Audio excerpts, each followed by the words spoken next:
നമ്മുടെ ലുമിനാർ branch Thrissur start ചെയ്തിട്ട് 5 മന്ത്സിനുള്ളിലെ ഫസ്റ്റ് ബാച്ചിലെ ഫസ്റ്റ് പ്ലേസ്മെൻ്റ് ആണ് നീനു.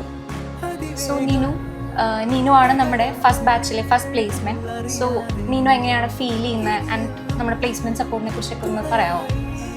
ഞാൻ ഭയങ്കര പ്രൗഡാണ്. ഇവിടെ ഇപ്പോൾ ഇത്രയും പെട്ടെന്ന് ഇപ്പോൾ ക്ലാസ്സസ് നമ്മുടെ കഴിഞ്ഞിട്ട് പോലില്ല. അതിന് മുന്നേ ഒരു ജോബിലോട്ട് എത്തിപ്പെടാമെന്ന് വിചാരിച്ചിട്ടുണ്ടായിരുന്നില്ല. അപ്പോൾ ഇവിടുത്തെ പ്ലേസ്മെൻറ്റ് സപ്പോർട്ടും എല്ലാം അത്രയും നല്ലതാണ്. ലൈക്ക് നമുക്കൊരു 3-4 മന്ത്സ് കഴിയുമ്പോൾ തന്നെ നമുക്ക് ഓപ്പർച്യൂണിറ്റീസ് വന്നു തുടങ്ങും. അപ്പോൾ അതിനുള്ള ഗൈഡൻസും എല്ലാം എല്ലാവരും കൂടെ നമുക്ക് പ്രൊവൈഡ് ചെയ്യുന്നുണ്ട്. ഓക്കെ നീനു, അപ്പോൾ തൃശ്ശൂർ ലുമിനാറിലേക്ക് എത്തുമ്പോൾ നീനുവിനൊരു ഡ്രീം ഉണ്ടായിരുന്നല്ലോ. ആ ഡ്രീമിലേക്ക് നീനുവിന് എത്താൻ പറ്റിയോ? എനിക്ക് ഒരു ജോബിലോട്ട് എത്തണം എന്നായിരുന്നു ആഗ്രഹം. അപ്പോൾ ഇവിടേക്ക് വന്നപ്പോൾ ലൈക്ക് നമുക്കെല്ലാം നന്നായിട്ട് പറഞ്ഞു തരാൻ സാറുണ്ട്, പിന്നെ അതുമാതിരി ഗൈഡ് ചെയ്യാനായിട്ട് ചിത്ര മാം ഉണ്ട്, നീതു മിസ് ഉണ്ട്, പിന്നെ ചേച്ചിയുണ്ട്. അപ്പോൾ എല്ലാവരും കൂടെ ആയിട്ട് എല്ലാവരുടെയും സപ്പോർട്ടോടു കൂടെ അത് എത്താനായിട്ട് പറ്റി.